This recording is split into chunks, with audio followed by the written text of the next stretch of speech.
Hadouken!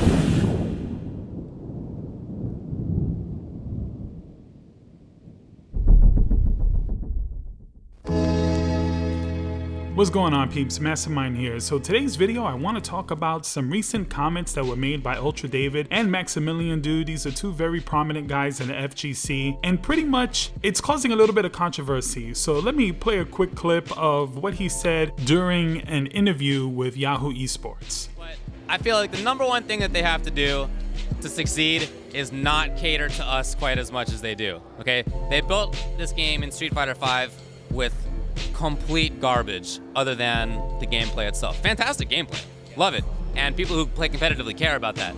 Everything else is a pile of doo-doo. Seriously, people who care about story don't have anything. People who care about arcade mode don't have anything. People who like interesting costumes don't have anything. Like, even some of the stages, if you want to watch this, some of those most interesting stages are banned. I feel, honestly, as much as I like Street Fighter 5 the game, that it was the worst major fighting game release in modern history. I really think that even more important than that is to just re-release the game, okay? They said that when Street Fighter 5 came out that there would be no Super or AE, Ultra like was in Street Fighter 4, this whole series, right? And you had to rebuy it, whatever. Street Fighter 5, they said that they didn't want to do it, but the release was so poor that I feel like they have to re-release it. So let me break down some of the stuff that he said, because for the most part, I do actually agree with him. And I'm so glad that he came out and said the things that he said, because usually people who are kind of known and affiliated with certain games, they usually have some issues actually giving games that they're known for covering any kind of honest critique, because they're scared that they might not be invited to certain events or to cover certain things. So it's kind of a difficult situation for people like him to be in, but I really commend him. He was honest and he gave a pretty accurate analysis of what's really going on. So let's break down what he said.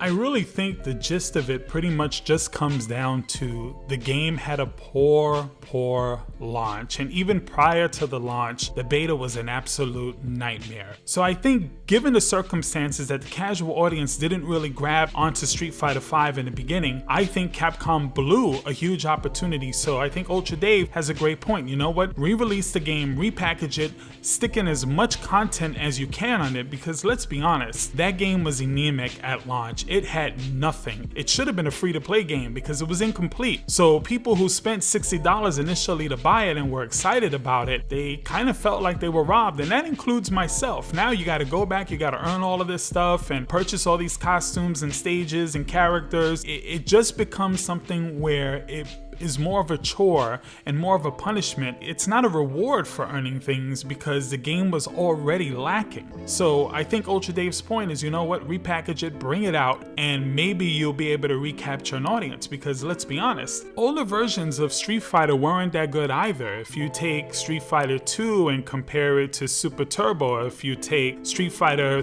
3 and you compare it to Third Strike, and so on and so forth, you understand that they had to make gradual improvements to make the game better. And this is no different. Even though they're making it different, they don't want to repackage it, they just want to do different seasons, sort of like how Killer Instinct had gone about things, but the only difference is Killer Instinct was a free-to-play game. And you never got that feeling like you were getting ripped off. If you wanted to get all the costumes, you spend $40 for the next season. Or if you just wanted to get the characters and the stages, you spend $20 and you got quite a bit of content. So I don't think anybody, for 3 seasons of Killer Instinct, now you have a full, totally amazing fighting game.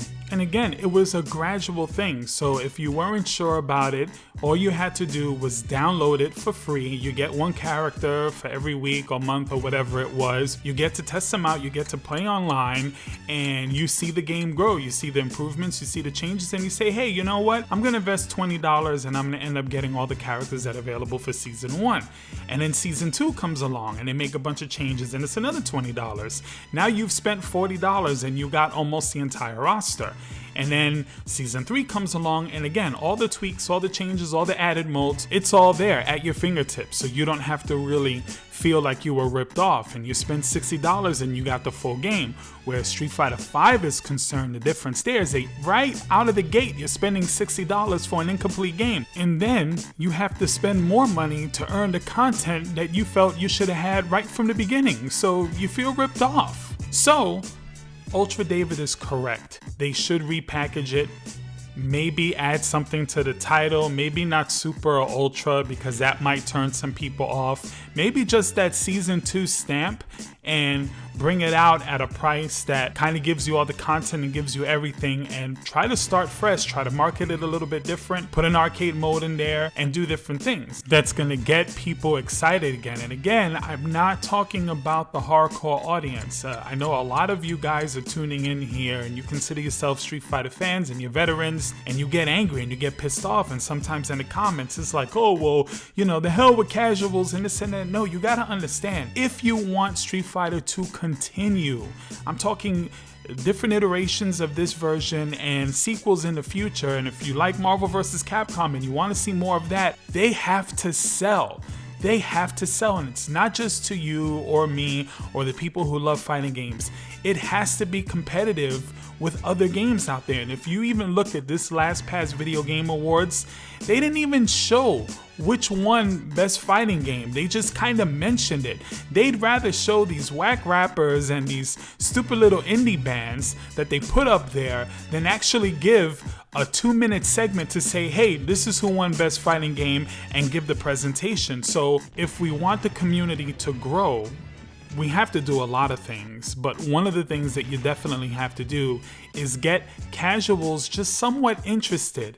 And then if they're interested in all the gameplay and all the modes and the costumes and the characters and the stages and the whole universe, then that's going to incentivize these people to get better at the game. And just the proof, if you think about how fighting games got started in the 90s when they really started blowing up, it's because the characters were interesting, they were funny, the stages were cool, or Mortal Kombat had crazy violence, or, you know, anime was really starting to become a thing in the United States. So that artwork style that you see in Street Fighter and Samurai Showdown and King of Fighters and all of those games started kind of becoming a big thing in the States. But now, what else are they trying to do to get that audience, that same type of audience in this day and age, to want to play these fighting games? Hey, Mortal Kombat sold well because violence is always going to be a popular thing, but that's not the only reason Mortal Kombat sells well. Mortal Kombat sold well because the characters are really cool, the stages are really cool, it's extremely over the top, there's a lot of content in the game, and it just appeals to a lot of people. Same thing with Injustice and same thing with Marvel vs. Capcom. It just never dies. You know, aliens and horror film icons, and those are real popular things. So Street Fighter has to do things to be able to compete with that. If it doesn't, then the game is going to die. So that's why I think Ultra David was really on point. Which brings me to my next quick point. I just want to talk about some comments that Maximilian made while he was also being interviewed by Yahoo Esports. So let's check that out.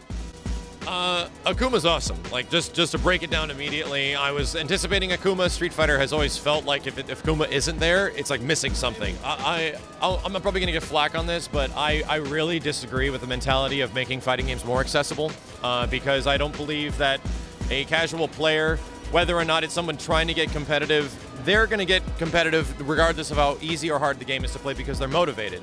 Accessibility doesn't make sense towards trying to build the audience with fighting games because they're just going to play it and they're not going to want to try to figure things out.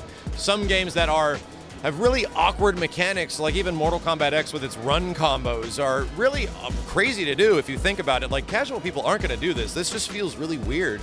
And that game sells like millions upon millions and is one of the biggest games of 2015. I really don't agree with trying to take mechanics away from a game to make it more accessible in fighting games. I don't think it works, and it just affects the long run overall. So for the most part, I actually agree with what Max said. I do think that if you make the game too easy or too accessible for casual people, they're probably going to drop the game anyway. And the reason why I say that is because what's going to end up happening is the pros are going to exploit these things regardless. So if you have a casual person and let's say they can do certain moves that are really easy, the pros are going to turn around and imagine what they're going to do with it. Now, where I differ in that idea is the reason why like Street Fighter 4 I think really got a lot of casuals excited was because you always felt like you had that opportunity to win the match even if you were losing, because you were going to mash out your Super or your Ultra. Same thing with Mortal Kombat with the X-Rays. So I do think that there are certain play mechanics that are flashier and look cool that the casuals are going to gravitate to, but obviously the pros would probably rather save that EX meter for EX moves or something, else, as opposed to just mashing out your super or your ultra. So I'm kind of in the middle on that, but I definitely feel like Maximilian kind of hit the nail on the head when he said, you know what, casuals aren't going to be more apt to play in your game just because it's easier. So hopefully they repackage the game and add everything that they need to add on there, make things easy to unlock, like different costumes and stages. Don't make it ridiculously crazy and long, and give players an incentive to enjoy the universe that you're creating, so that way we can get a few more pros. Casuals are going to be casuals and going to end up leaving the game in a couple of months anyway, but the meat and potatoes is in the gameplay, and we know that. But it's not going to hurt them to put a little bit of salt and pepper and some garlic and saute some onions and throw that on your steak, and then have a nice dessert afterwards and give people, especially the casuals, something tasty, something new, something refreshing. I know they got smart people over there at Capcom, but if they think that making it more accessible as far as gameplay is concerned to attract casuals to their game, they don't know video gamers at all. And that's unfortunate because a lot of these old companies are starting to lose touch with the audience. You think about games like Call of Duty and why it's been so successful for so many years, even though so many people hate it. The reason why is because, hey, you might not be into competitive in multiplayer, but maybe you like zombies, or maybe you just like the campaign. So you're gonna have a lot of people gravitating to your game for different reasons. That's why Mortal Kombat was successful. Maybe not so much for long-term success, but all the sales that it's already generated just assured that we're probably going to continuously keep getting sequels. If Capcom continues on this trend as far as where Street Fighter seems to be headed, we may not see a sequel to Street Fighter 5 for many years from now. So it's really going to determine on how successful Season 2 is. And I think Marvel vs. Capcom is in a little bit of kind of hot water too, because it's going to go up against Injustice in 2017, and if Injustice destroys that as far as sales are concerned, you got the Marvel versus DC kind of thing. Who knows if Marvel wants to keep giving the license to Capcom? So these are things we really got to consider when we talk about Street Fighter and Marvel vs. Capcom. As fans of these games, we want to make sure that we're not so blinded because we love these games so much that we're unwilling to hold Capcom accountable and make them or push them to make the best games possible. Anyway, that is going to be it for this video. If you got something to say, leave a comment down below. And of course, don't forget to like, share, and subscribe. I'm a very small YouTube channel trying to grow it, and if you enjoy this type of content, please, I do appreciate your support. Thanks for watching. Mastermyne out.